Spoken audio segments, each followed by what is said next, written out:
নাভি দেখার অপরাধে আজ 3 দিন যাবৎ এক প্রকার কারাগারের মধ্যেই আসি। না পারছি পালাতে, না পারছি সব টর্চার সহ্য করতে। প্রতিদিন 2 ঘন্টা করে সব নির্যাতন চলে।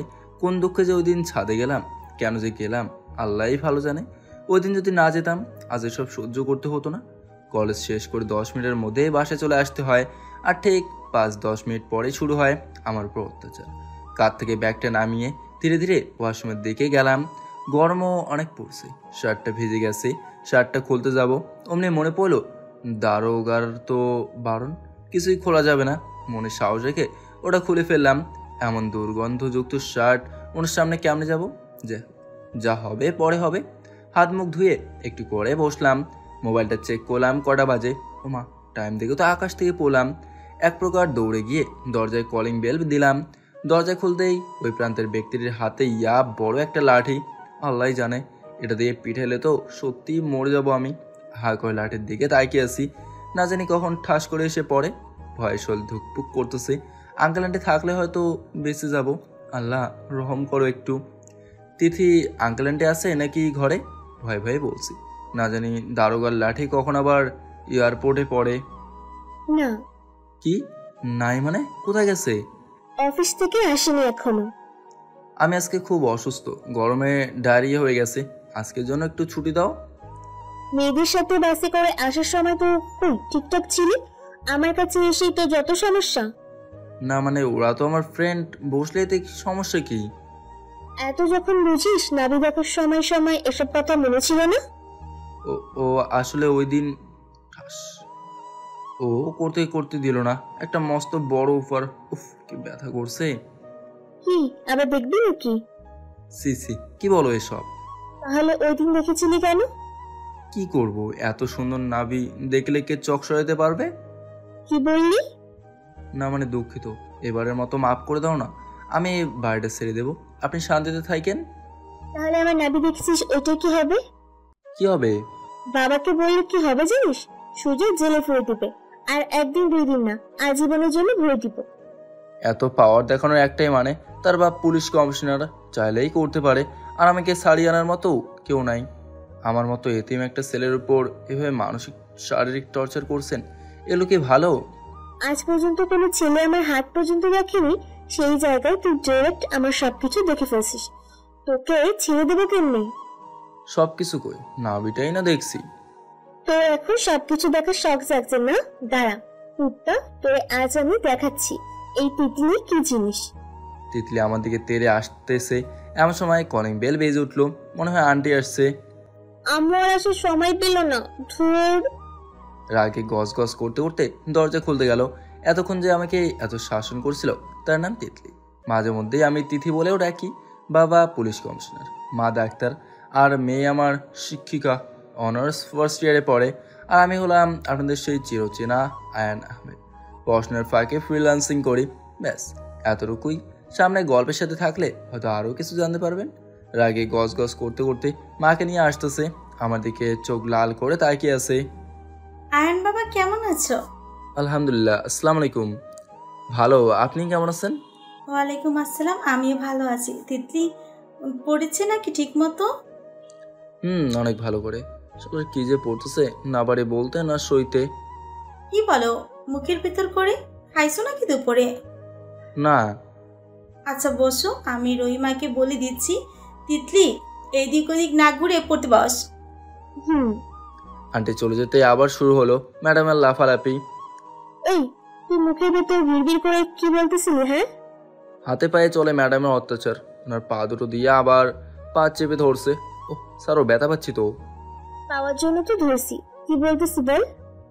আমি আসবো না কাল থেকে এরকম করলে। কি বললি তুই? চেয়ার থেকে উঠে সোজা আমার কান দুটো টেনে ধরলো। এমন জোরে টানতেছে না পারতেছি আ বলতে, চিৎকার করে উঠতে হাত দিয়ে মুখ চেপে ধরলো। চুপ কুত্তা, তোকে আরেকবার আওয়াজ করলে কেটে টুকরো টুকরো করে কুত্তারে খাওয়াবো। রহিমা হাতে নাস্তার ট্রেটা নিয়ে এসে টেবিলে রাখলো।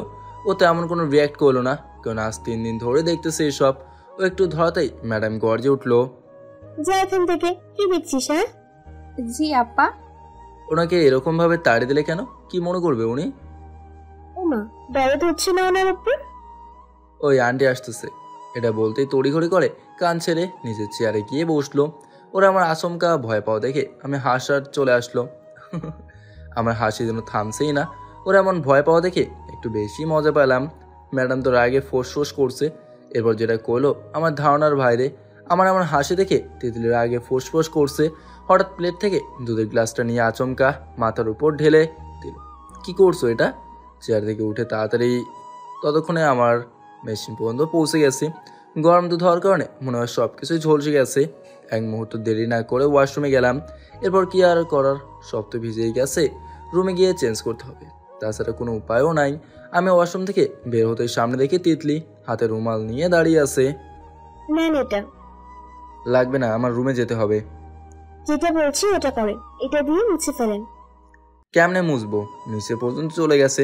সর, রুমে যাব আমি। না। দুই পাশে হাত দিয়ে আছে। এ কিরকম মেয়ে রে আল্লাহ! এই অবস্থায় কেউ দেখলে মান সম্মান যাবে।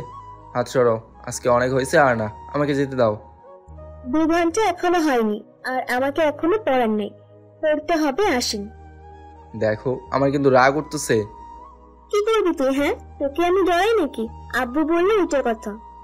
না থাক, চলো। ভেতরে গেঞ্জি ছিল, ওটা পুরোটাই ভেজে গেছে। গায়ের উপর তোয়াটা দিয়ে কোনোরকম বসলাম। কি পড়বে ওই বিষয়টা নাও। আমি সব পারি, আপনাকে কালকে পড়া দিছি, ওইগুলো করেছেন? মেয়ে বলে কি, এ নাকি এখন আমার থেকে পড়া নেবে? কোন মুসিবতে পড়লাম নিজেই জানি না। কি হলো, পড়া করছো? দেখো, সবসময় পাগলামি ভালো লাগছে না। আমি তোমাকে পড়াইতে আসছি, নাকি তুমি আমাকে পড়াইতে আসছো? যাই মনে করিস কর, এখন যেটা বলছি ওটা কর। মাথায় সমস্যা আছে মনে হয় মেয়েটার। চুপ না থেকে পড়া বের কর। 2-3 দিন যাবত তোমার এসব পাগলামি সহ্য করছি। দেখো, সামনে আমার লাস্ট ইয়ারের ফাইনাল এক্সাম আছে। তুমি এমন করলে আসবো না আমি। ওই, কি বললি? আসবি না মানে কি? হ্যাঁ, ভাইরে, মেয়েটার কথা বলার সাথে হাত লাঠিও ঘোরাচ্ছে। এখন তো একটা দিয়ে দিছে বাড়ি। তুমি ছোট নাকি এসবকে পাগলামি শুরু করছো? যা ইচ্ছে করো, আমি আসবো। এমন করলে আর হাত থেকে লাঠিটা পেয়ে ফেলো। আব্বুকে গিয়ে বলবো তুই আমার লুকিয়ে লুকিয়ে গোসল করা দেখছিস, তখন কি হবে জানিস? ওটা কখন করছি? তুই যদি না আসিস সোজা গিয়ে আব্বু ওটা বলবো। থাক, তোমার এত কষ্ট করে বলা লাগবো না। কালকে যে প্র্যাকটিক্যাল খাতা একটা লিখে আনতে দিছি, ওটা করছিস? ওটা তো তোমাকে করতে দিচ্ছে স্যারে। আমি পড়বো না, তাই তোকে দিছি। কই ওটা? রুমে আছে, সময় ছিল না আমার। রুমে গিয়ে কি করছিস? হ্যাঁ, কয়টা মেয়ের সাথে প্রেম করছিস? অনেক বড় প্রেমিক হয়ে গেছিস না? ভাই, এত চিল্লায় কেউ? মেয়েটা সারাদিন এত কথা বলে, মাথা ব্যথাও করে না মনে হয়। মোবাইল চেক করে দেখি 2 ঘন্টা হয়ে গেছে। আমার সময় শেষ, যাচ্ছি আমি। জি। মাথার উপর দিয়ে কি ঝড়টাই না গেল। মেসে থাকতে পারে না বিদায় একাই একটা বাসা নিয়ে আসি। এখানে আসছি প্রায় 2-3 মাস হয়ে গেছে। বাড়িওয়ালার কথা ছিল সাদে যেন না উঠি, আরও বিভিন্ন প্রকার নিয়ম কানুন দিয়েছিল। আগে কলেজ থেকে একটু আগেই চলে আসছি, যার কারণে রুমে বসে বসে বোরিং ফিল করছিলাম। বাড়িটা অনেক বড়। আমি থাকি 2nd ফ্লোরে একটা রুমে। বিল্ডিংটা 5 তলা বিশিষ্ট। ওইদিন ভুল করে ছাদে উঠলাম। ওমা, ওখানে উঠে দেখি একটা পরি ব্যায়াম করতেছে। ছোট একটা টি শার্ট পরনে, একটা স্কিন প্যান্ট শরীরের সাথে একদম আষ্টে ফিস্টে লেগে আছে। ভালো করে খেয়াল করে দেখি কোমরে একটা তিল আছে। টি শার্টটা ছোট হওয়ায় বুকের নিচে নাভি সব পুরোটাই পেট দেখা যাচ্ছে। কি দেখলাম আমি, কখন যে ওর সামনে চলে গেছি জানি না। আমি এক প্রকার হা করে দেখেই যাচ্ছি। পরি যখন টের পায়, না করে চিৎকার দেই। ভাই, আমাকে আর পায় কে? এক দৌড়ে রুমে চলে আসছি। মনে করছি দেখছি, ভালো লাগছে, ব্যাস এতটুকুই। কিন্তু না, হঠাৎ একদিন ঘুমাচ্ছি, এমন সময় দেখি কেউ একজন দরজা টোকা দিচ্ছে। আমি দরজা খুলে আকাশ থেকে পড়লাম। ভালো করে চোখ ডলতেছি, সত্যি নাকি মিথ্যে স্বপ্ন দেখছি। ভয়ে গলা শুকিয়ে যাচ্ছে। মেয়েটা গিয়ে কিছু বলছে নাকি। আসসালামু আলাইকুম। ওয়ালাইকুম আসসালাম, কেমন আছো বাবা? ভেতরে আসেন আন্টি, বসেন। আপনি তো তেমন আসেন না। বসার জন্য আসিনি, তুমি তো মনে হয় তেমন কোনো টিউশনি করাও না, আর কলেজ থেকেও এসেও মনে হয় ফ্রি। জি আন্টি, আমার এসব একটু ঝামেলা মনে হয়, তাই ওই আর কি। ফ্রি থাকলে আমার মেয়েটাকে একটু পড়াও, ওর আগের মাস্টারকে বিদায় করে দিছে। আন্টি, আমার তো তেমন সময় নেই, আর আমি টিউশনও করাই না। সামনে এক্সাম, মেয়েটা একটু দুষ্টু, প্লিজ না করো না। আচ্ছা আন্টি, আমি ভেবে দেখবো। পেছনে দেখি আন্টিকে ওই চিমটি দিচ্ছে, ফিস ফিস করে কি যেন বললো। ভাবির কিছু নাই, তুমি কালকে থেকে আসবে। আন্টি না মানে আচ্ছা। ও আমার মেয়ে তিতলি, ওকে পড়াবা কালকে থেকে। আচ্ছা। আচ্ছা আমি আসি। ওই দিন চলে যাওয়ার পর মনে মনে ভাবছি মেয়েটা মনে হয় একটু শান্ত টাইপের, আর মা বাবা কেউ কিছু বললো না। যাই হোক, একটু স্বস্তি ফিল করছি এতদিনে। এরপর দিন ওকে পড়াতে গেলাম। এরপর থেকে শুরু হলো যত জ্বালা। মেয়েটা এই কয়দিন জীবনটা তেজপাতা করে ফেলছে। সকালে রুম থেকে বের হয়ে গাড়ির জন্য রাস্তায় দাঁড়িয়েছিলাম, এমন সময় রিয়ার সাথে দেখা। ও আর আমি সেম ইয়ার, সেম কলেজ, তবে ভিন্ন ভিন্ন ডিপার্টমেন্টে। আমি ঢাকায় এসেছি 2 বছর হয়েছে। ওর হাত ধরে এই বাড়িতে ঢোকা। রিয়া ওর মা বাবার সাথেই থাকে। ওই শয়তান, তোকে কালকে বলছি না দুজন একসাথে কলেজে যাব? একটু বেশি ক্লোজ বিধায়ক গা ঘেঁষে দাঁড়ালো। ও একটা খারাপ অভ্যাস আছে, সেটা হচ্ছে গায়ে হাত তোলা, হাত দিয়ে দুষ্টামি ফাজলামি করে। যেমন হাসতে হাসতে থাপ্পড় দেওয়া, বাচ্চাদের মতো খামচি দেওয়া, চিমটি কাটা। তুই আমার ধারে কাছে আসবি না, হাতে মস্করা বেশি করিস তুই। হলে আমার বাবুলে। এটা বলেই ও আমার গাল টেনে দিল। ওই বাচ্চা নাকি আমি? লোকে কি ভাববে? হ্যাঁ, সর সামনে থেকে কুত্তি। দুজন দাঁড়িয়ে টুকটাক কথা বলছি আর ফাজলামি করছি। এমন সময় আমার মোবাইলে একটা মেসেজ আসলো। ওটা দেখে নিমেষেই হুশ জ্ঞান উড়ে গেল। মেয়েদের সাথে অত ধরাধরি কিসের? ভালোই লাগে না ওসব করতে। মোবাইলে এই মেসেজটা পড়ে ওদিক ওদিক তাকাতে লাগলাম। যতদূর সম্ভব এটা তেতলি দিছে, কারণ ও ছাড়া কেউ তেমন তুই তুকারি করে না। রিয়া বলছিলাম কি এখানে না দাঁড়িয়ে চল হাঁটি। না, আমার হাঁটতে ভালো লাগে না, একটু দাঁড়ায় গাড়ি চলে আসবে। আরে চল তো, সকাল সকাল হাঁটলে এক্সারসাইজ হবে। এক প্রকার জোর করে ওখান থেকে না দাঁড়িয়ে যত জোর পারি কেটে পড়লাম। তবে একটু সামনে আসতেই সিএনজি নিলাম একটা। ওটাতে করে দুজন উঠে কলেজে চলে আসলাম। কলেজে ঢুকতেই রিয়া ওর বান্ধবীকে পেয়ে ওর কাছে চলে গেল। কাঁধে ব্যাগটা নিয়ে হলরুমের দিকে গেলাম। ওখানে গিয়ে দেখি সবাই মিলে মজা করছে। রিহান গিটার বাজিয়ে গান গাইতেছে, সাথে তাল দিতেছে রায়হান আর রিফাত। তোর আসতে এত সময় লাগতেছে, ওই মুটকি কই রে? পেছন থেকে সিংহের মতো হামলে পড়লো রিয়া। ওই তুই কাকে মুটকি বলিস? নিজেরে দেখছিস সামনে ফুটবল বের হয়ে গেছে? ছেলের সুন্দর এই ভুড়িতে মুটকি। রিফাতের কথা শুনে সবাই হেসে দিল। তোদের এই অহেতুক কথায় রিয়ানের গান গাওয়া বন্ধ হয়ে গেল। যত সব আওয়ালের দল। চল, সবাই স্যার আসবে মনে হয়। চল। আরে প্রতিদিন ক্লাস করব নাকি? চল কোথায় ঘুরতে যাই। আমার মুড নাই, তোরা যা। ওই মুটকি তুই কিছু বল ওকে, তোর কথায় যাবে ও। আরে তেমন কিছু না, এমনি যাবো না, ক্লাস করবো আজ। চল সবাই। আরে আয়ান চল তো, আমার একটা মেয়েকে ভালো লাগছে রে। হোয়াট? কি বলিস? কাকে? নাম কি? চুপ কর মুটকি, এত প্রশ্ন করে কেউ? সত্যি নাকি বন্ধু? হুম। তাহলে আগে রেস্টুরেন্টে চল, পরে শুনবো। ভালো কথা বলছিস দোস্ত, নিয়ে চল ওকে।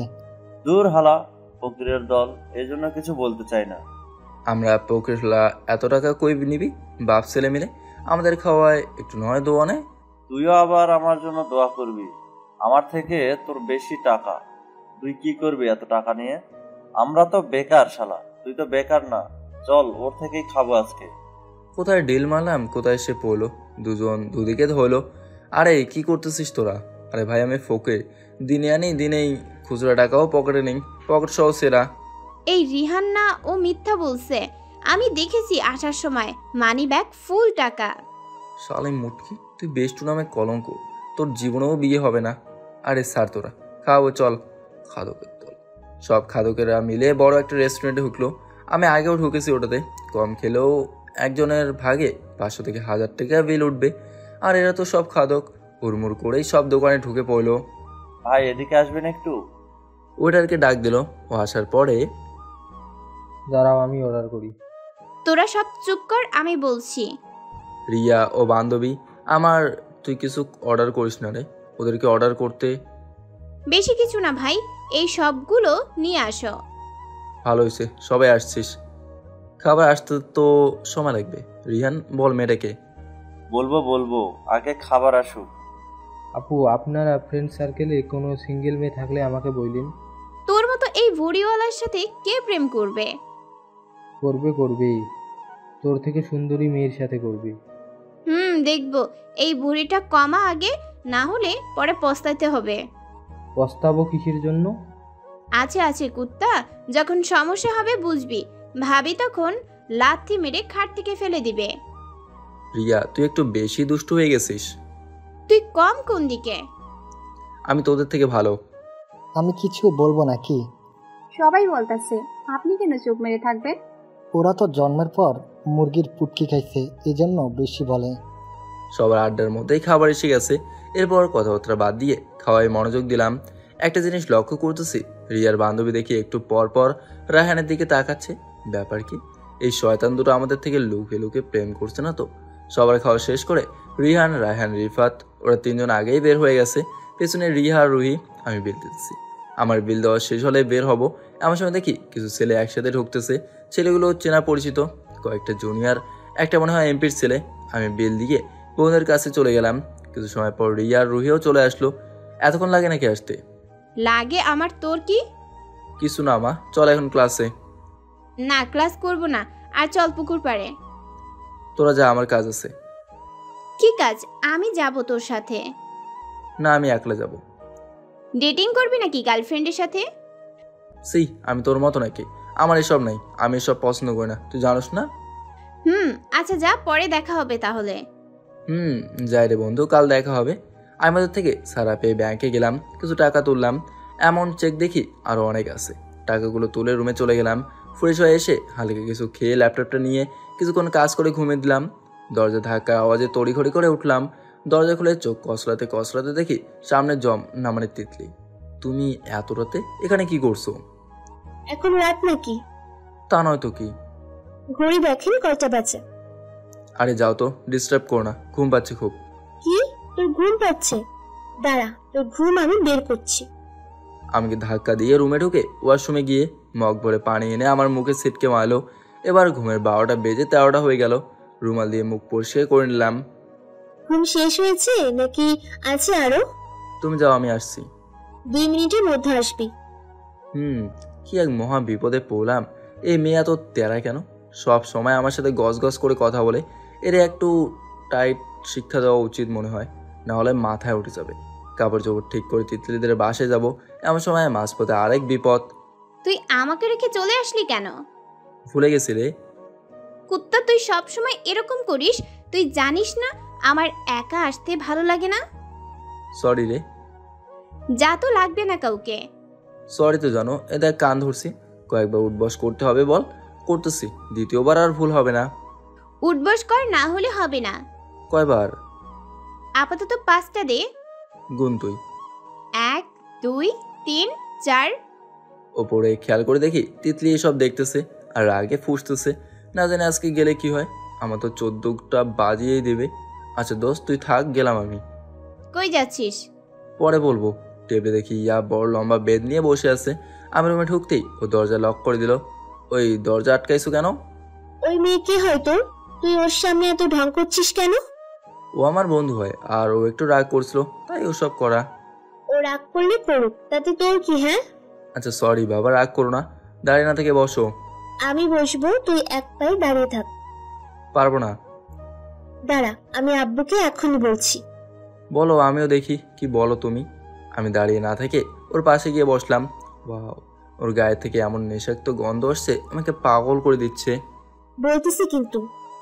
এই নাও আমার মোবাইল, কল দাও আর বলো বাবা আমার স্যার আমার এই কিউট নাবড়ে দেখছে। আপনি সরেন তো আমার কাছ থেকে, আমি আব্বুকে সত্যি ফোন দিব। দাও, বারণ করছে কে? তিতলি আমার এমন সাহস দেখে ও বোকা বনে গেল। ও আস্তে আস্তে পেছাতে লাগলো। আপনি আমার কাছে আসছেন কেন? তুমি পেছনে যাচ্ছ কি জন্য? তিতলি আমার শয়তানি টের পেয়ে দৌড়ে গিয়ে দরজা খুলে দিল। ও নিজে এসে এবার পড়ার টেবিলে বসলো। তুমি আমাকে ভয় দেখো, আমি কে চেনো? তুই একটা ঘুরটি। তুই তো গাড়ি বন্ধ করো, নাহলে বিপদ আছে। কি বিপদ? আব্বু আসলে সব বলবো আজকে। ওকে, আজকে আর কোনো প্রকার ফাজলামো করতে দিলাম না। পড়া শেষ করে রুমে আসলাম। রাতে গেট দিয়ে বাসায় ঢুকবো, এমন সময় হঠাৎ উপর থেকে ময়লা পানি এসে গায়ে পড়লো। একটু গন্ধ শুকতেই বমি আসতে লাগলো। উপর থেকে পেতিনিদের হাসির আওয়াজ পেলাম। বাইরে বাথরুম আছে। তাড়াতাড়ি ওটাতে ঢোকে শাওয়ার সেরে দাঁড়িয়ে রইলাম। কি বিষাক্ত গন্ধ রে বাবা। ওয়াশরুম থেকে বের হয়ে রুমে ঢুকবো, সামনে পড়লো রিয়া। ও আমার এই অবস্থা দেখে হাসতে লাগলো। অন্ধকারে ড্রেনে পড়ে গেছিস নাকি দোস্ত? না। সত্যি বল, কি হয়েছে? ওই হাসিস না, উপর থেকে কে জানে ময়লা পানি ফেলছে। যাই হোক, তোরে কিন্তু হেভি হট লাগছে। তাহলে আয় একটু জড়ায় ধরি। দূর হ কুত্তা, তাড়াতাড়ি রুমে যা, ঠান্ডা লেগে যাবে। হুম। ওই তোরে আম্মু রাতে আসতে বলেছে। আচ্ছা আসবো। আমি রুমে গিয়ে তাড়াতাড়ি কাপড় পাল্টালাম। আমি জানি এটা তিতলি ছাড়া আর কেউ করবে না। আজকে কিছু করতে না পারার কারণে এটা করলো। রিয়াদের ফ্ল্যাটে গিয়ে দেখি অনেক মেহমান। ঢুকবো নাকি ঢুকবো না, দরজা থেকে ফিরেই চলে আসলাম। রুমে তেমন কোনো খাবার ছিল না, তাই না খেয়ে শুয়ে পড়লাম। রাত 12টার সময় কে জানি দরজা ধাক্কাচ্ছে। দরজা খুলে দেখি কেউ নাই। এদিকে ওদিকে দেখলাম, কাউকেই পেলাম না। আজব তো, এমন ফাজলামি করে কেউ? শেষমেশ এত কিছু না ভেবে আবার বিছানায় কাত হয়ে পড়লাম। একটু ঘুম আসতে না আসতে আবার এসে দরজা টোকা দিল। আবার উঠে দরজা খুলে দেখি আশেপাশে কেউ নাই। এবার সন্দেহ হলো, কি করতেছে এসব, দেখতে হবে। দরজা লাগিয়ে দরজার ওপাশ হয়ে দাঁড়িয়ে আছি। ওপাশের ব্যক্তিরা আসার পর প্রথমে একবার দরজা টোকা দিল। আমি শোনাও না শোনার ভান করে আসি। এবার জোরে ধাক্কা দেবে, অমনি দরজা খুলতেই আমি সর নিচে পড়ে গেলাম। অন্ধকারে মনে হচ্ছে বুকের ওপর কেউ শুয়ে আছে। আকার আকৃতি অনুভব করে বুঝলাম এটা মেয়ে। আর চুপ থাকতে না পেরে এবার আমি বলে উঠলাম, এত রাতে এমন মজা করার কোনো মানে হয়? কি আপনি? তোর জব। তিতলি, তুমি এত রাতে এখানে কি করছো? এটা আমার বাড়ি, যেখানে ইচ্ছে সেখানে যাব, তুই কি? তা তো যেতেই পারো, তাই বলে আরেকজনের ঘুম নষ্ট করবে? আমার যদি ইচ্ছা হয় ওটাও করব। এখন যেখানে শুয়ে আছো ওটাও তোমার জায়গা নাকি? না, তবে রেজিস্ট্রি করে নিব। ওঠো, আমি কিছু বিক্রি করবো না, তুমি যাও। আমার পছন্দ হলে জোর করে নিয়ে নিব, কাউকে বলতে হবে নাকি? আচ্ছা ওঠো, কেউ দেখলে কেলেঙ্কারি হয়ে যাবে পরে। মেয়েটা আমাকে উঠতেই দিচ্ছে না, শক্ত করে জড়ে ধরে শুয়ে আছে। মনে হয় যেন প্রেমিক প্রেমিকা। বলে হোক, আমার কি? তোমার কি মানে? তোমার বাবা মায়ের সম্মানহানি হবে, সেটা কি বুঝতেছো না? আরে চুপ করো, অন্ধকারে কেউ আসবে না। তোমার ইচ্ছে তুমি থাকো, আমাকে ছাড়ো। এত ওজন নিতে পারছি না, দম বন্ধ হয়ে আসছে। কি কুত্তা, তুই আমার এই সামান্য ওজনটুকু নিতে পারছিস না? আমি তো আর সারা রাত এভাবেই থাকবো। পাগলামি করছো কেন? ওঠো বলছি। না, আর একটু থাকি। উঠবা না? না। ও আমাকে শক্ত করে ধরে আছে। আমি হাতটা কোনো রকম ছাড়িয়ে পেছন থেকে ওকে জোরে ধরতেই লাফিয়ে উঠলো আমার থেকে নিজেকে ছুটিয়ে। কুত্তা, শয়তান, লুচ্চা, এসব সম্বোধন করতে লাগলো। আমিও কোনো প্রকার উঠে দাঁড়ালাম। কোনো হাত দুটো ধরে ওকে রুম থেকে বের করে ভেতর থেকে দরজা লক করে দিলাম। ওদিকে ম্যাডাম যত সময় পারছি চিল্লাপাল্লা করে চলে গেছে। সকালে ঘুম থেকে উঠে ফ্রেশ হয়ে রুমে হালকা নাস্তা করলাম। রিয়াকে ফোন দিলাম, ও নিচে নেমে আসলো। এরপর গাড়ি একটা নিয়ে কলেজে গেলাম। ওখানে গিয়ে দেখি আজ তেমন কেউ আসেনি।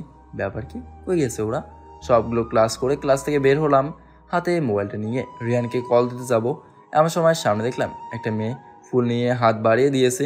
আমি অবাক হয়ে তাকিয়ে আছি, নিব কি নেব না। না নিলে হয়তো মেয়েটা কষ্ট পাবে, তবে চিন্তা করছি মেয়েটাকে কষ্ট না দিয়ে অন্য কিছু করতে হবে। এমন কোথা থেকে রিয়া এসে মেয়েটার গালে কষে থাপ্পড় লাগা দিয়েছে। হাত থেকে ফুলটা নিয়ে ছুঁড়ে মারলো দূরে। তোর কত বড় সাহস, তুই ওকে প্রপোজ করিস? একটুখানি মেয়ে নাক টিপলে এখনো দুধ পড়বে, তুই আসছিস ওকে প্রপোজ করতে? আরে রিয়া চুপ করতো, মেয়েটাকে এভাবে না বললেও পারতি। কুত্তা, তোর অনেক দরদ হচ্ছে না? ওর হাত চলে বেশি, ওটা আপনাদের আগেও বলছি। আমাকে মেরে কি হবে? আমি কি করছি? শোন, আমার নাম মায়া, তুই আমাকে মেরে ঠিক করিসনি, তোকে আমি পরে দেখে নিব। মায়া, ওর হয়ে আমি আপনার কাছে ক্ষমা চাচ্ছি। ও অনেক বড় ভুল করছে, সরি। আর শোনো, কথাটা বলতে চাইছি সুন্দর করে, কিন্তু তোমার এই বান্ধবী বলতে দেয় আমি তোমারে ভালোবাসি, এটাই তোমাকে বলতে আসছিলাম। আমাকে আর কিছু বলতে না দিয়ে মেয়েটা দ্রুত পায়ে ওখান থেকে চলে গেল। আহারে, কি দরদ হচ্ছে না মেয়েটার উপর? তুই এমন কেন? মেয়েটাকে শুধু শুধু মারলি? কি, আমি ওকে শুধু শুধু মারছি? দাঁড়া কুত্তা, তোকে আমি আজ মেরে তক্তা বানাবো। শক্তপোক্ত হয়ে আমার গায়ে হাত তুলবে, এমন সময় ওর হাত ধরে ফেললাম। তোর সব সময় আমার সাথে ধস্তাধস্তি সব কি? হ্যাঁ, পিচ্ছি নাকি তুই? আমার যা ইচ্ছে করব, তাতে তোর কি? আমি দেখছি তোকে বিয়ে দিতে হবে, আন্টিকে গিয়ে আজই বলবো। আমি বিয়ে করব না। তাহলে সারা জীবন চিরকুমারী হয়ে থাকবে নাকি? আর তোকেও চিরকুমার বানিয়ে রাখবো। না, আমার এত শখ নাই। আমি বিয়ে করব, একালে বাচ্চা নেব, বললোকে অনেক স্বপ্ন। ইয়ে মানে কি কুত্তা? ও আমার কথা শুনে হাসতেছে। ইয়ে মানে তুই জেনে কি করবি? বল, ইয়ে মানে কি? আমি বললাম দেরি হয়ে যাচ্ছে, আমার রুমে যেতে হবে। আমিও যাব। চল তাহলে।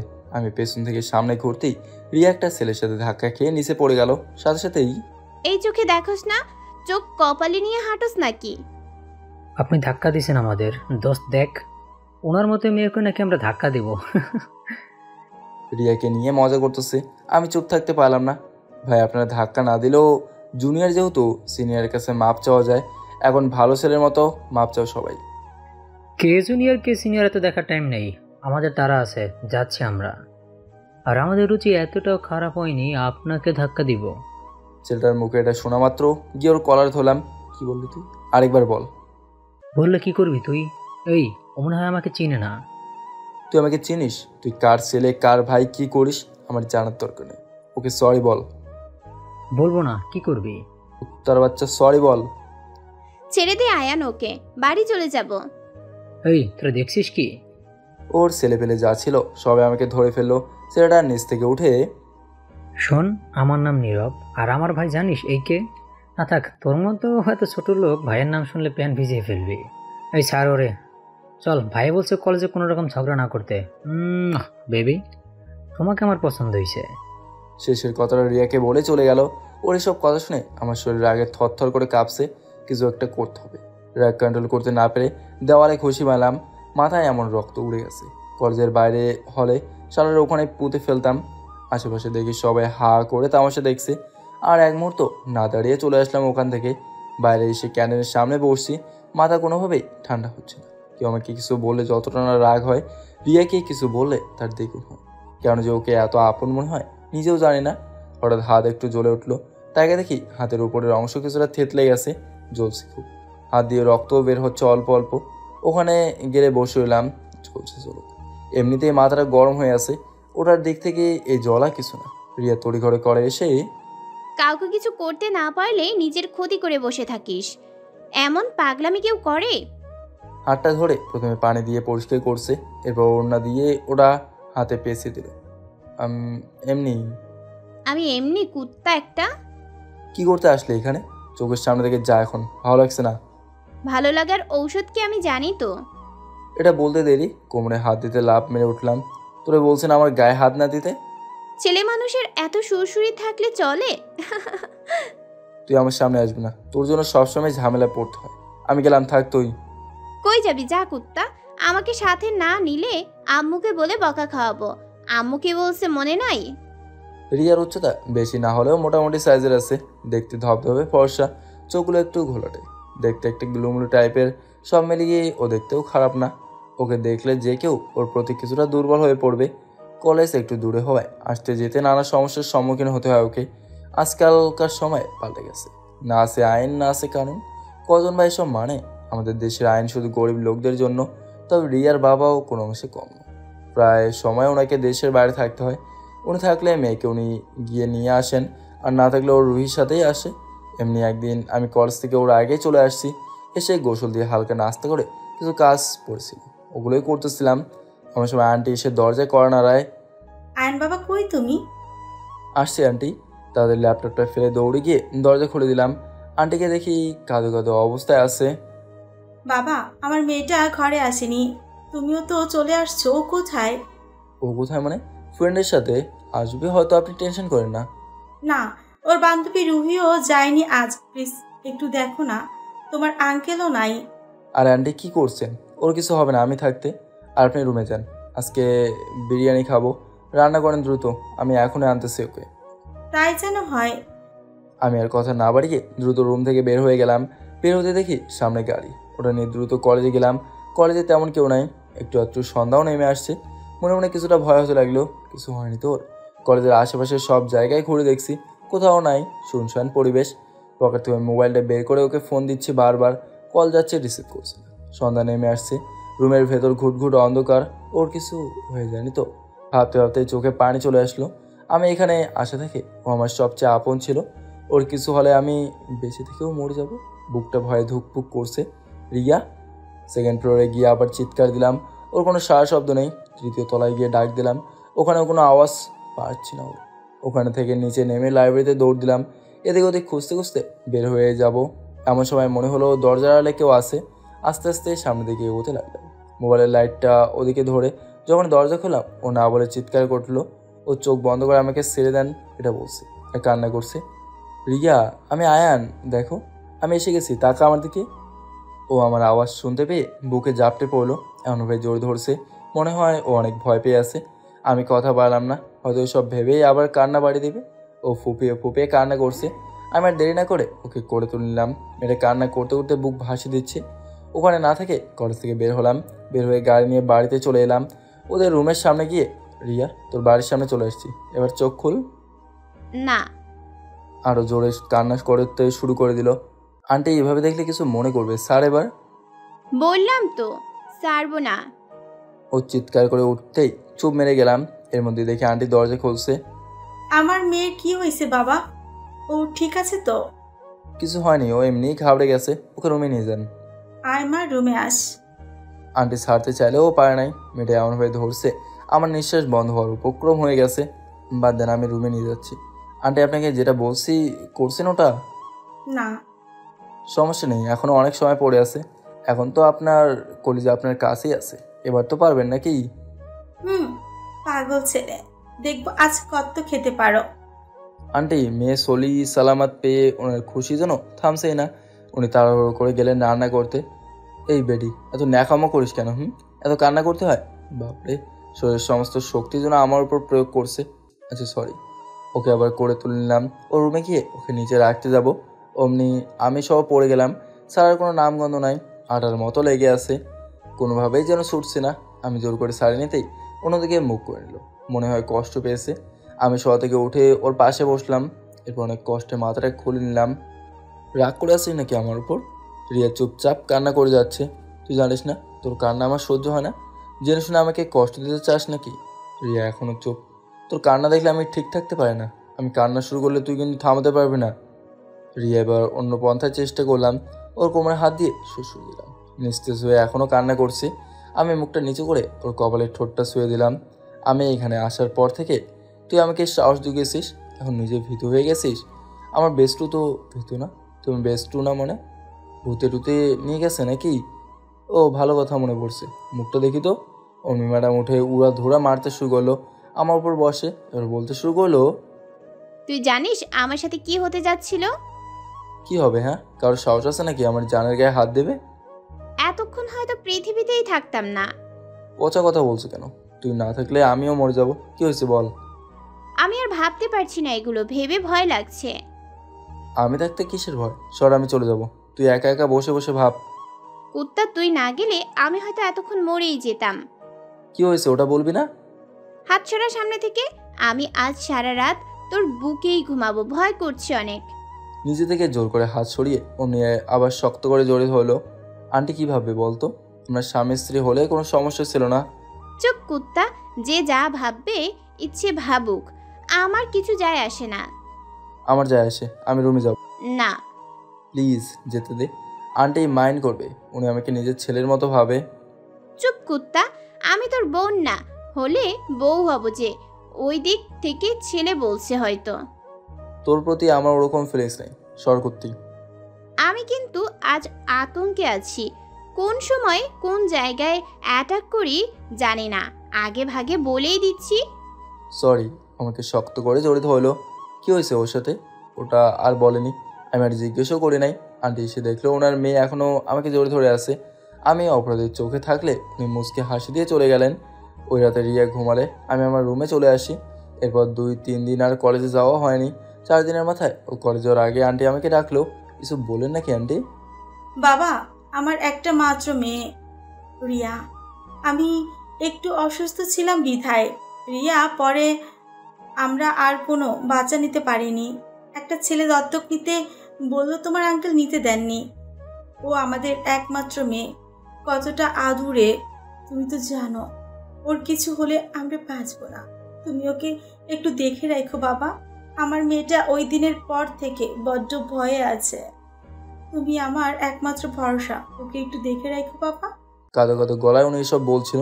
আর ওদিকে পেতনি দাঁড়িয়ে দাঁড়িয়ে ফেংসি কাটছে। হাসবো না কাঁদবো বুঝতেছে না। আপনার কোনো চিন্তা করতে হবে না, আমি যতদিন আসি ওর দিকে চোখ তুলেও কাউকে তাকাতে দেবো না। ওই দিনের পর থেকে ব্যাস ম্যাডামের বডিগার্ড হয়ে গেলাম। ম্যাডাম আমার এত সময়ের ভাবনাতে ইতি টানলো, তাও আবার কান টেনে। কুত্তা, এত সময় ধরে ডাকছি, কানে তুলো দিয়ে আসিস নাকি? তাই বলে এত জোরে কেউ কান টানে? টানবো না, চল কুত্তা, রিকশায় ওঠ। না, আমার সমস্যা হয় রিক্সায় বসতে।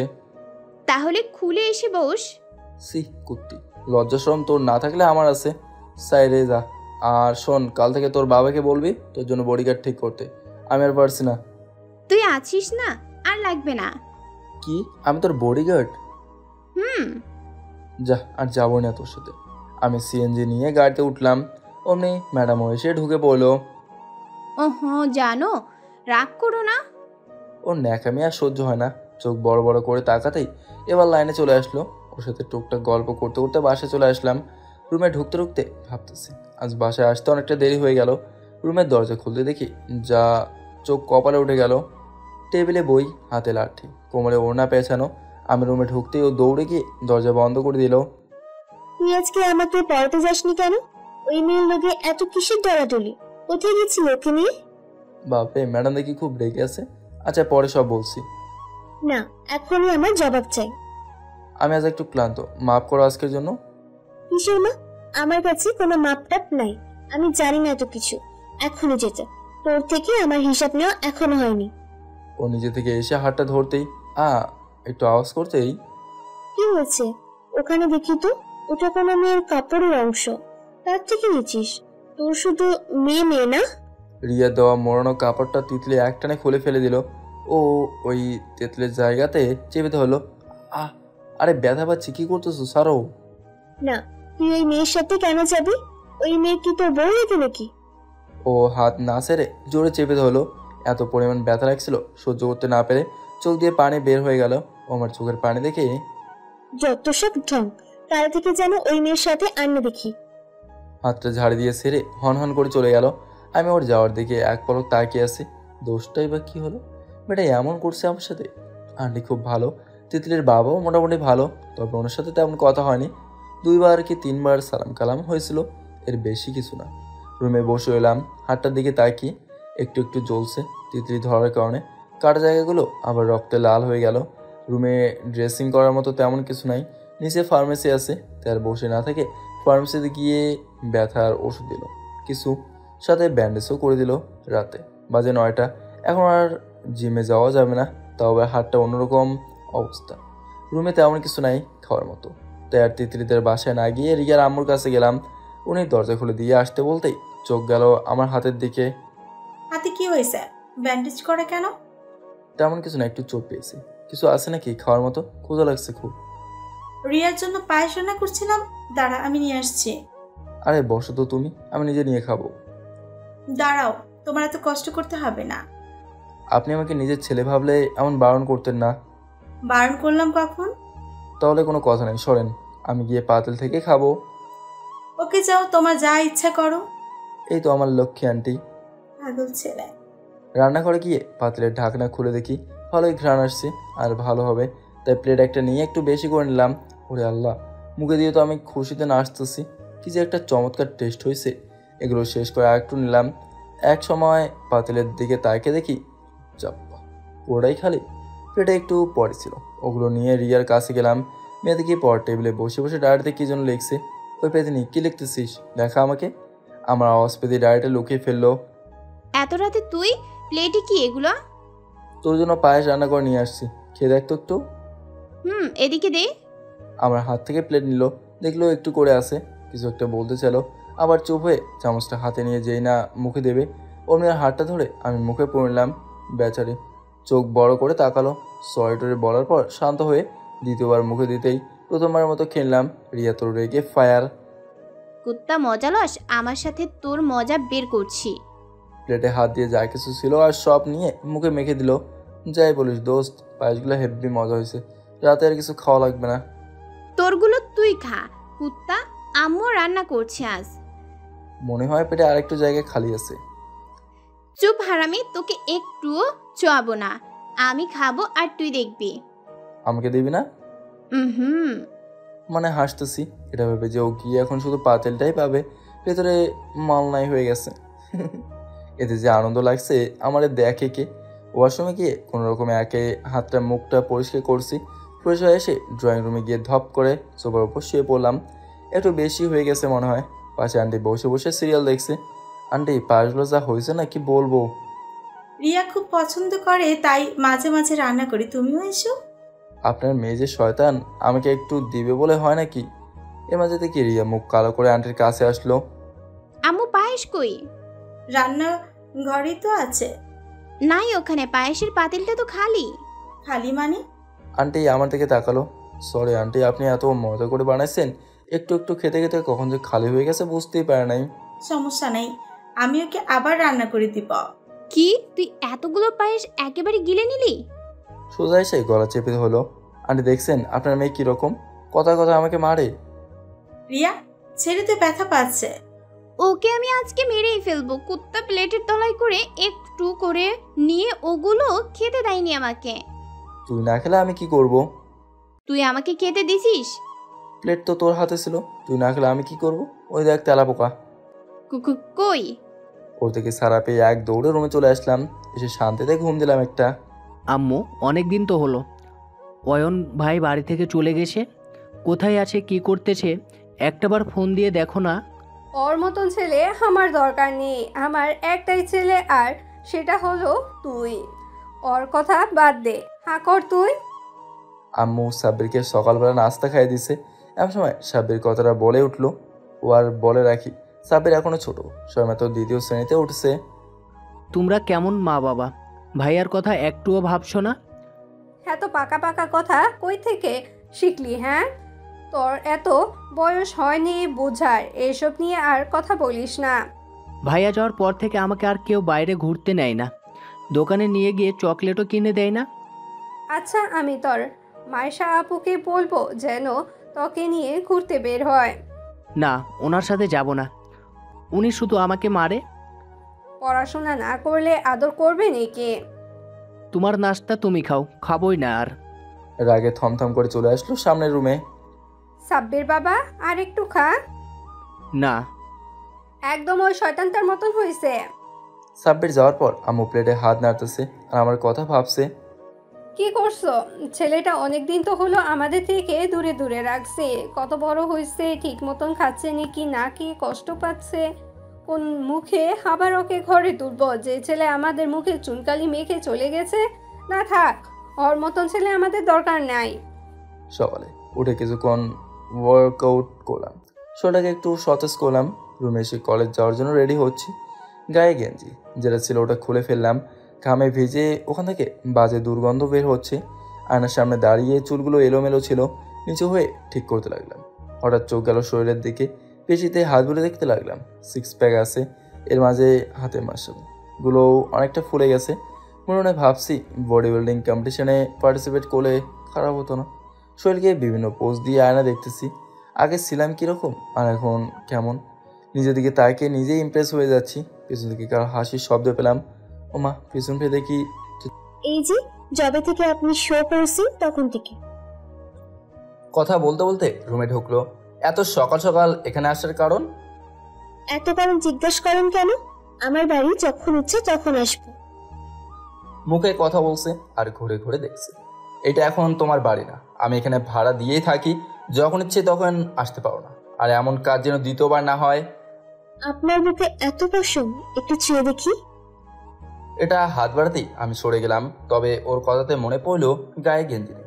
তাড়াহুড়ো করে গেঞ্জিটা নিয়ে পড়তে গেলেও পেছন থেকে জড়িয়ে ধরছে। তিতলি, কি করছো? স্যারও বলছি, তোমার সাহস দিন দিন বেড়ে যাচ্ছে। ও পেছনে ধরায় কোনো মতে ছাড়তে পারছে না। এমন করেন কেন? আপনার শরীরের গন্ধটা আমাকে মাতাল করে দিচ্ছে।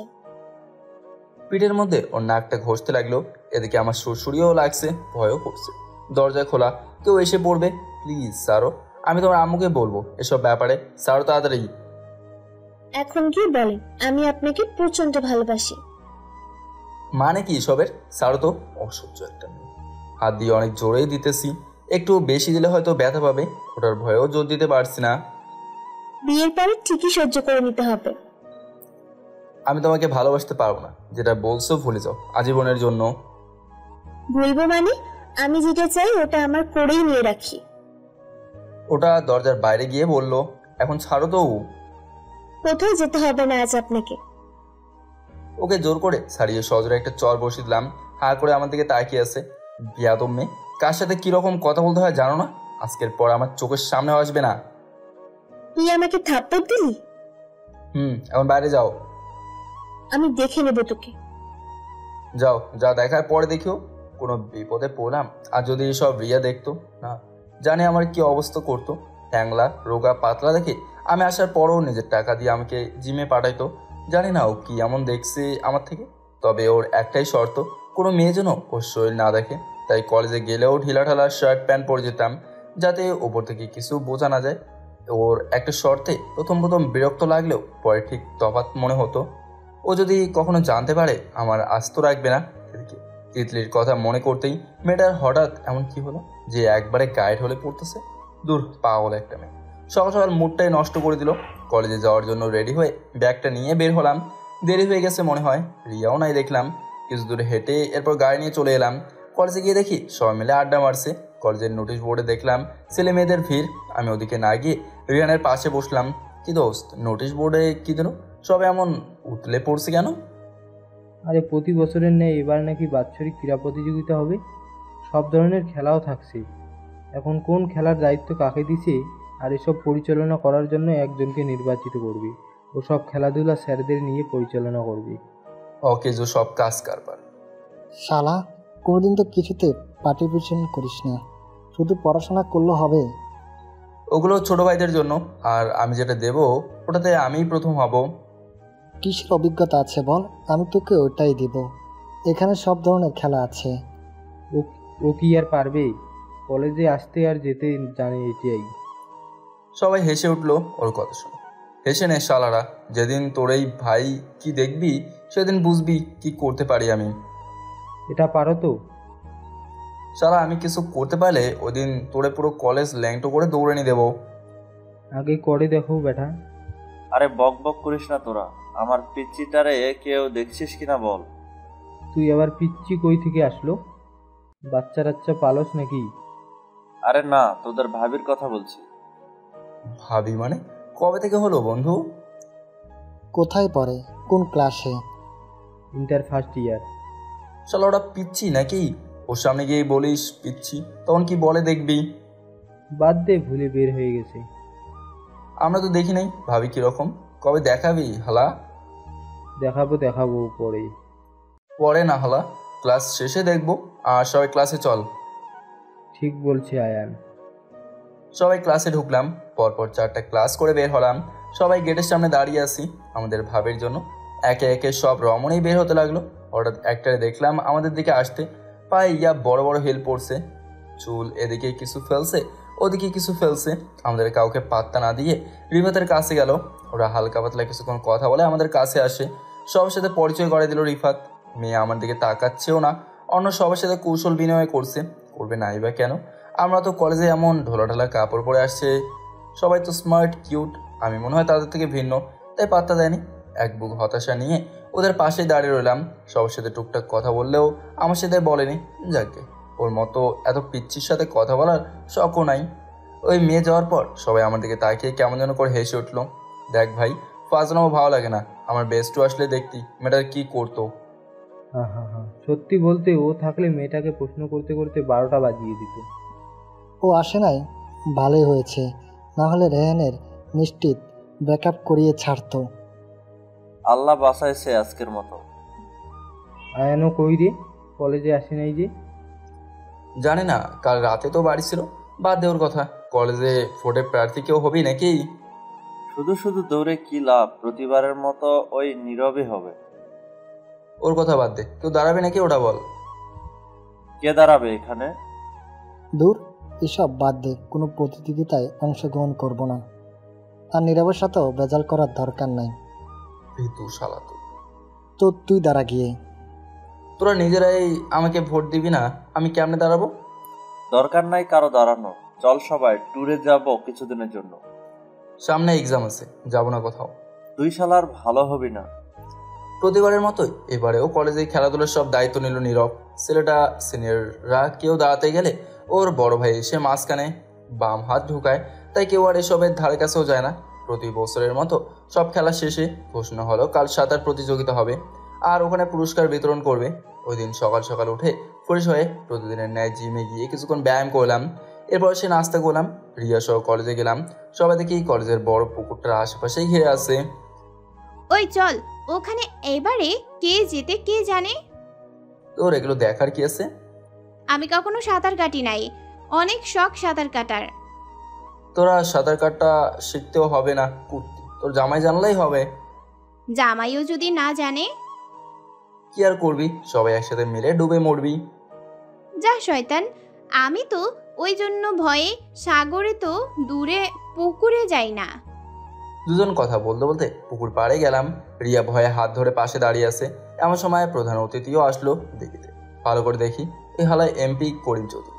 মনে মনে গালি দিতেছি এই বাটপারকে, বাপ নাম্বার 1, আর ছেলেটা তো আস্তা বকাটে। এই দুটারে একবার সায়স্তা করতে পারলে এখানকার লোকজন শান্তিতে একটু ঘুমাইতে পারতো। এর মধ্যে দেখলাম প্রিন্সিপালের হাতে একটা পেপার, মনে হয় প্রতিযোগীদের একে একে সবার নাম অ্যানাউন্সমেন্ট করতেছে, আর সবাই ওই দিঘিতে নেমে ঠিকঠাকভাবে পজিশন নিচ্ছে। সবার শেষে যার নাম বললো ওটা শুনে যেন আকাশ থেকে পড়লাম। রিয়া আমাকে ধরে নাড়াচ্ছে। আয়ান, তুইও তো সাঁতার প্রতিযোগিতায় অংশগ্রহণ করছিস। আমি জানি না তো, কে করলো এই কাজ? ছি কুত্তা, তুই এখন সবার সামনে উলঙ্গ হয়ে যাবি, লজ্জা শরম করবে না তোর? আরে কি বলতেছিস, উলঙ্গ হব মানে? তাহলে এরকম কাপড় চোপড় নিয়ে সাঁতার কাটবি নাকি? না, সবার শেষে আমার নাম বলায় সবাই আমার দিকে তাকিয়ে রইলো, কারণ আমি গেলে স্টার্ট করবে। রিহান, রায়হান, রিফা ওরা আমার দিকে তাকিয়ে হাসতে হাসতে মাটিতে গড়াগড়ি খাচ্ছে, কারণ এই প্রথম কোনো প্রতিযোগিতায় অংশগ্রহণ করতেছি, তারও আবার নিজের অজান্তে। কিছু করার নেই, এখন যেতেই হবে। ঘাটের সামনে ওই হারামিগুলো দাঁড়িয়েছিল। এরপর রিফা দেশে যেটা করলো, পরনের প্যান্ট আর টি শার্টটা খুলে রেখে, তবে ভেতরের জিপার ছিল না, হাফ প্যান্ট থাকায় তেমন একটা লজ্জা লাগেনি। মনে ভরপুর সাহস নিয়ে আমিও গিয়ে পজিশন নিলাম। প্রতিযোগীও প্রায় 10-15 জনের মতো আছে। এমন সময় এমপি যেটা অ্যানাউন্সমেন্ট করলো, সবাই তো শুনে অবাকের চরম পর্যায়ে। যে সাঁতার প্রতিযোগিতায় প্রথম হবে তাকে 50,000 টাকা উপহার দেবে। এটা শুনে সবাই খুশি হলেও আমার কোনো ফিলিংস হচ্ছে না। ওদিকে রিয়ার আগে ফোঁস করছে, গালগুলো টমেটোর মতো লাল হয়ে গেছে। বেচারি পরে আমার কি হাল করে আল্লাহই ভালো জানে। এদিকে প্রথম হুইসেলে সবাই রেডি হলো, দ্বিতীয় হুইসেল দিতেই সবাই ঝাঁপিয়ে পড়লো। দিঘিও ভীষণ লম্বা, সবাই হাত দিচ্ছে। আমি সবার প্রথমে না হলেও সবার মাঝে আসি। পূর্বের অভিজ্ঞতা থাকায় আমার তেমন সমস্যা হচ্ছে না। প্রতিবার ন্যায় যে প্রথম হয় তার সমান দূরত্বে আমিও প্রথম টান উত্তেজনায় সবাই হই হুল্লোড় যেন আরও বেড়ে গেল। নির্দিষ্ট সীমানার কাছাকাছি দুজন, সবাই পেছনে থাকলেও একজন আমার পেছনে ছিল। সেও এই প্রথম জনের দলের অল্প কিছু যেতেই ওই ছেলে আমার পা টেনে ধরেছিল। প্রথমে ছাড়তে না চাইলেও পায়ের ঝাড়ি খেয়ে ছাড়তে বাধ্য হলো। আমি নিজের সর্বোচ্চ শক্তি এবার প্রয়োগ করলাম। ঠিক ওই ছেলে আগেই পৌঁছে গেলাম। কাঠের চিত হয়ে শুয়ে আছি, অনেক ক্লান্ত লাগছে, অনেকদিন পরে সাঁতার কাটছি। দ্বিতীয়ত দিঘিটা বড়, আমার অবস্থা একেবারেই কাহিল হয়ে গেল। এর মধ্যে হারামিগুলো এসে এক টানে তুলে ফেললো। সবাই একসাথে জড়িয়ে নাচানাচি করতেই কখন যে মাটি থেকে আমাকে ওপরে তুলে ফেললো বুঝতেই পারেনি। কিছু সময় পর আবার অ্যানাউন্সমেন্ট করলো স্টেজে যেতে। গায়ে গেঞ্জিটাও ছিল না, ওপারে আমার কাপড়গুলো ছিল। ওই হারামিগুলো না আনায় ওদিকে যেতে কিছু মেয়ে সামনে পড়লো। একজন আমার দিকে তাকিয়ে উচ্চস্বরে বলে উঠলো, ওয়াও কি সেক্সি বডি। একজন সামনে এসে পদ আটকে দাঁড়ায়। কোথায় ছিলেন এতদিন? কলেজে নতুন নাকি? মেয়েটার কথা শুনে কি বলবো, মুখের ভাষায় হারিয়ে ফেলছি। 2 বছর হয়েছে এই কলেজে আসছি, আর মেয়ে আমাকে বলে কিনা আমি নতুন নাকি। সামনে থেকে সরেন, আমার যেতে হবে। কই চান, দাঁড়ান। আপনার নাম কি? কোন ক্লাসে বলেছেন? আমি এক মুহূর্ত না দাঁড়িয়ে দৌড়ে কাপড়গুলো ওই জায়গা থেকে নিয়ে কলেজের ওয়াশরুমে চলে গেলাম। কাপড় পাল্টা বের হতে দেখি সব স্টেজের সামনে আসলো। আমিও গিয়ে ওদের সাথে যোগ দিলাম। অল্প কিছুক্ষণের মধ্যেই আমার নাম ডাকা হলে আমি স্টেজে উঠলাম। এমপি টাকার খামটা আমার হাতে তুলে দিল। নিচে নেমে আসতেই আমার হাত ছো মেরে টাকাগুলো রিয়া নিল। এদিকে ওই তুই একলা সব নিয়ে নিলি? সব তো আমরা করছি। আমার পাওনা এটা, তাই আমি নিচ্ছি।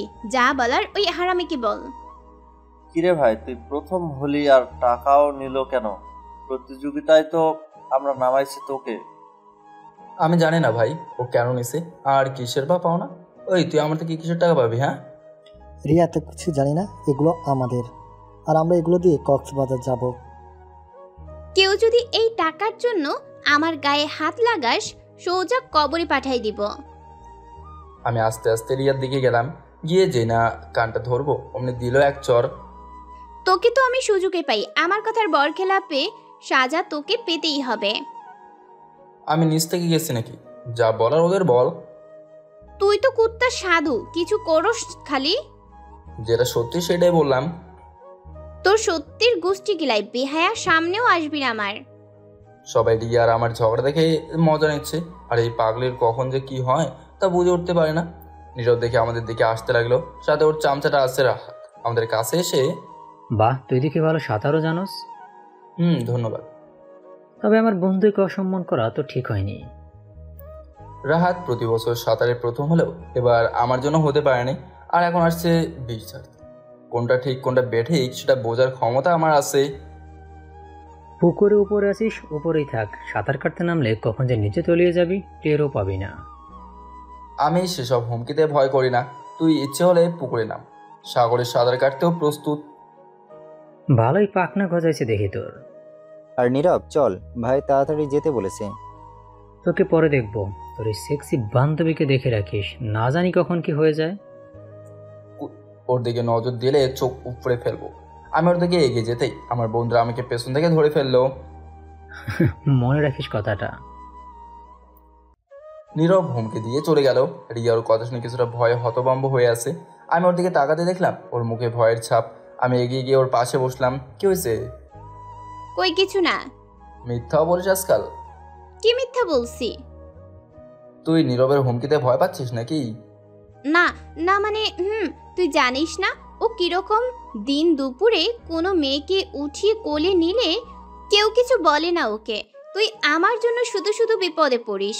আমরা দূরে থাকলে মনে হয় ভালো হবে। আমি তোর বিন্দু পরিমাণ ক্ষতি সহ্য করতে পারবো না। তোকে আমার চিন্তা করতে হবে না। ও বাঁকা করতে পারবে না। ওই মুটকি, আমরা থাকতে তোর কেউ পশম ছিটতে পারবে না। তুই নিশ্চিন্তে থাক। এরপরও ও কি বেশি তেড়িমেড়ি করলে ওর উপরের টিকিট কেটে দেব, কেউ টেরও পাবি না। শোন, আমি যতক্ষণ আসি তোর কোনো কিছু নিয়ে ভাবতে হবে না। এখন ভালো মেয়ের মতো যদি টাকাগুলো দিতি, এটা বলে এই ব্যাগে হাত দিতে অমনি দিল এক ঝাড়ি। ছাড় কুত্তা, ওদিকে আর নজর দিবি না। আমার ব্যাগে ঢুকছে মানে আমার। বোন, আমাদের কিছু দে। আর এত টাকা দিয়ে কি করবি তুই? শপিং করবো ওগুলো দিয়ে। আমরা অনেক চেষ্টা করেও একটা পয়সাও আদায় করতে পারলাম না। অবশেষে হার মেনে নিলাম। কলেজ শেষে বাড়ি যাওয়ার সময় হঠাৎ দূরে কিছু একটা দেখে চোখ আটকে গেল। সাথে রিও আছে, হয়তো ও খেয়াল করেছে ব্যাপারটা। না জানার ভান করে এবার প্রশ্ন করতে লাগলো, কি দেখিস ওদিকে? কিছু না, কি দেখবো আর? তো গাড়ি না দেখে হাবার মতো দাঁড়িয়ে আছিস যে? প্রতিদিন আর রিক্সায় ভালো লাগে না, আজ হেঁটে যাবো, চল। কুত্তা, আমি 2-3 কিলোমিটার হাঁটলে আমাকে খুঁজে পাওয়া যাবে নাকি? গাড়ি ডাক। কিছু হবে না, আমি আসি না, চল হেঁটে হেঁটে যাবো। না, আমি হাঁটতে পারি না। তোর ইচ্ছে হলে যা। তোকে কুত্তে আজ হেঁটেই যেতে হবে, চল। তুই যা, আমি পারবো না হাঁটতে। যাবে না? না। তুই থাক, আমি গেলাম। এটা বলে হাঁটা ধরলাম। তবে শেষবারের মতো ট্রাই করে দেখি। নীরবের কথাটা ভুলে গেলি নাকি? কি আর করা, পরে কিছু হলে আমি দাঁড়িয়ে না। কথা বলেই পেছনে আর তাকালাম না, শুধু হাঁটা ধরছি। কিছু দূর যেতেই পাগলে হাঁপাতে হাঁপাতে সামনে এসে দাঁড়ালো। তুই আমাকে ফেলে রেখে এভাবে আসতে পারলি? আসলাম। আয়ান, আমি পারছি না, পা ব্যথা করছে। কার কথা কে শুনে? আমি নিজের মতো হাঁটছি, পেছন থেকে ডাকছে। আমি না শোনার ভান করে নিজের মতো করে হাঁটছি। ও কি করবে আর ভেবো না পেয়ে রিক্সা নিল। মামা, ওই যে ছেলে একটা সামনে হাঁটছে, ওর কাছে নিয়ে যান, উনি সহ যাবে। বসেন আপা, উনি কে হয় আপনার? আমার জামাই, রাগ করেছে আমার সাথে। ও, আপনার ভাবিও মাঝে এমন করে আমার সাথে। তবে ওর সব রাগ পাগলামি সবকিছু আমার ভালো লাগে। বেশি ভালোবাসলে মনে হয় ভাবিকে। নিজের থেকেও বেশি ভালোবাসি। হঠাৎ খেয়াল করলাম একটা রিক্সা এসে আমার পাশে দাঁড়ালো। ভাই, ভাবির সাথে আর রাগ করে থাকেন না, গাড়িতে ওঠেন। ভাবি কোথা থেকে আসলো ভাই? আর আপনি কাকে বলছেন? ওর যখন নামালো ভেতরে দেখলাম পেতিনটা বসে আছে। এত সুন্দর বউ থেকে আপনি অস্বীকার করছেন? সি সি ভাই। চুপ করেন ভাই, কি বলছেন আবল তাবল? বেশি কথা না বলে গাড়িতে ওঠ শয়তান। না, তুই যা। উঠবি না? না, আমি একটু সামনে যেতেই রিয়া গাড়ি থেকে এক প্রকার হাতটা টেনে ধরলো।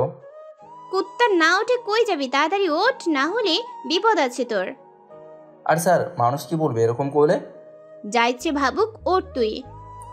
ওর জোড়াজোড়িতে গাড়িতে উঠে বসলাম। বসার সাথে সাথে ডান হাতটা শক্ত করে জোর ধরলো। মামা, শপিং মলে নিয়ে যান। ওকে আপা। হাটটা স্যার, কোথাও যাচ্ছি না। তুই পালিয়ে যাবি জানি আমি, তোর ভরসা নাই। আচ্ছা তোর কসম, যাবো না কোথাও স্যার। এবার শুধু শুধু এমন করিস কেন? একটু হাত ধরছি, বেশি কিছু তো আর ধরিনি। বেশি কিছু কি করতি? ওই যে। চোখ বড় বড় করে ওর দিকে তাকালাম। সব তো আমারই, আজ হোক কাল সব কিছুর মালিক হব আমি। চোখ বড় করে আর কি হবে? কি বললি তুই? আপা এসে গেছি শপিং মলে। ও, রিক্সা ভাড়াটা দে তো।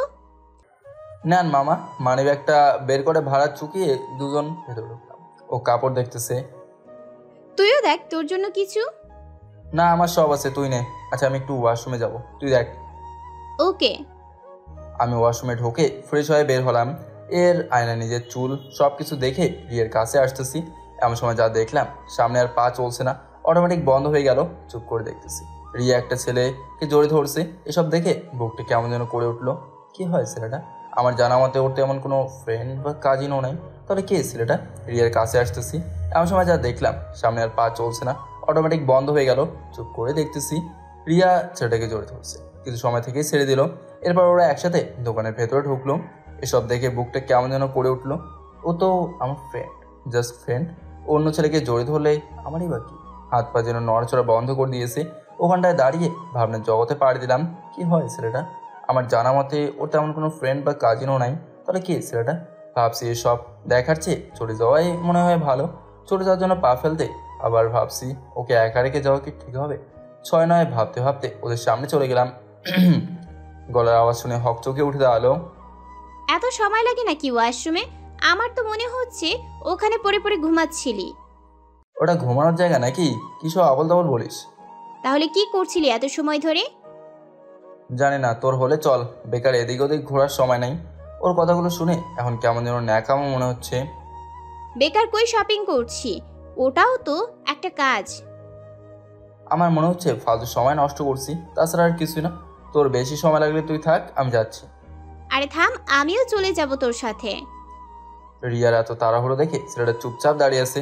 আমার সাথে চলে আসার কথা শুনে একটু নড়ে চড়ে উঠলো। রিয়া চলে যাবে মানে? তোমার তো এখনো শপিং শেষ হয়নি। আজকে আর করব না।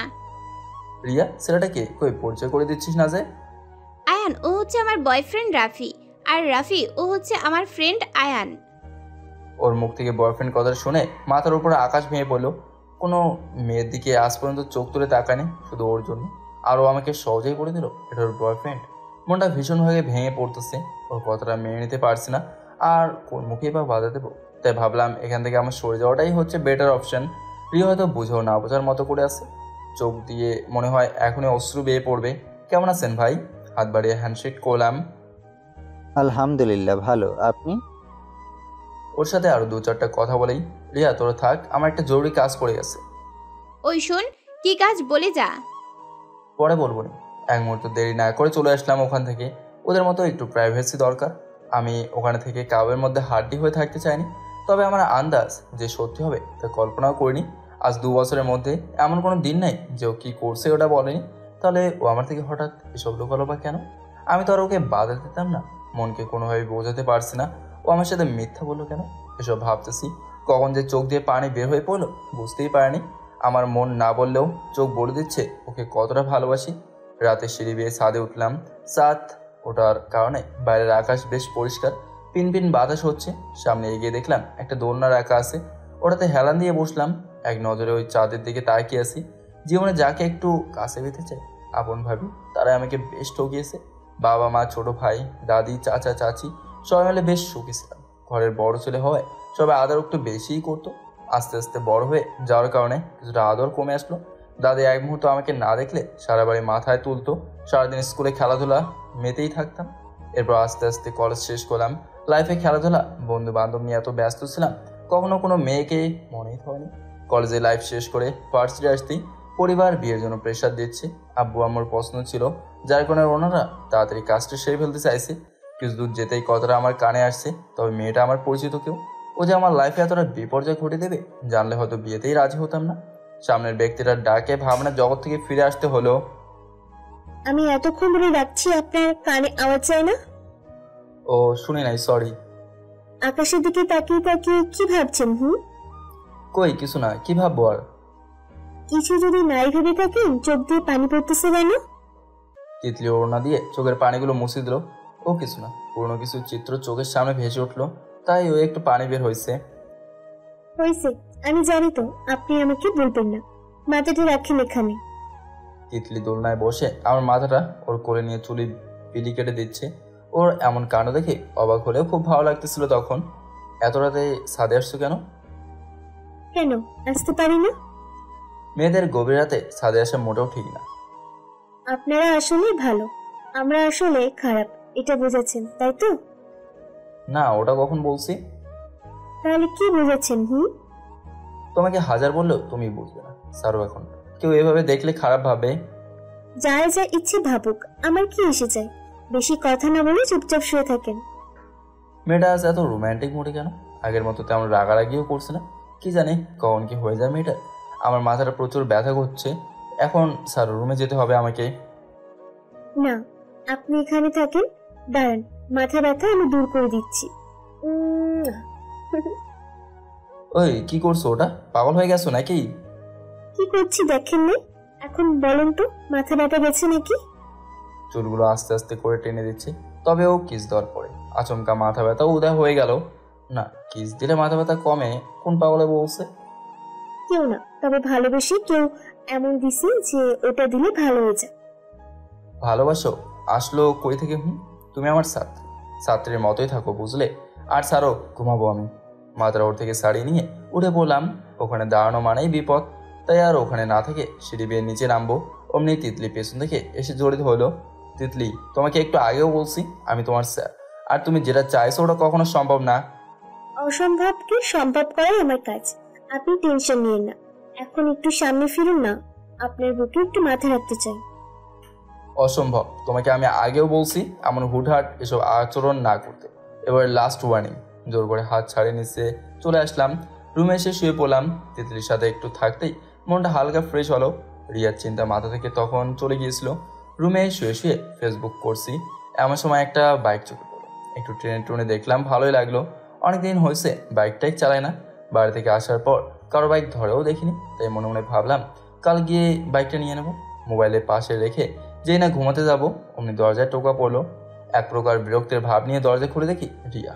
তৎক্ষণাৎ সন্ধ্যার কথা মনে পড়তেই মুখের ওপর দরজা বন্ধ করে দিলাম। ওদিক থেকে রিয়া